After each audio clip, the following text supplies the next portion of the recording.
এখানে কৃষক লাগাচ্ছে ধান। যদি না আসে অসময়ে বান, তাহলে কৃষক হবে লাভবান।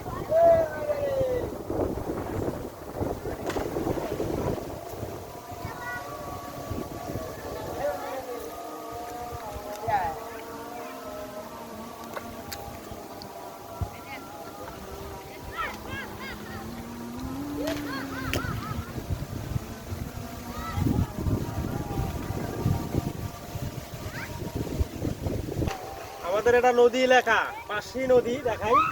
বাচ্চারা গোসল করতেছে।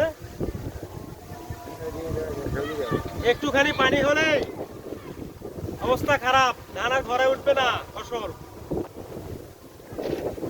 এই পাশটা আমরা লাগিয়েছি, এটা এদিকেও লাগানো হবে। এটা অনেকজন আছেন এই জমির মালিক, একজনের নয়।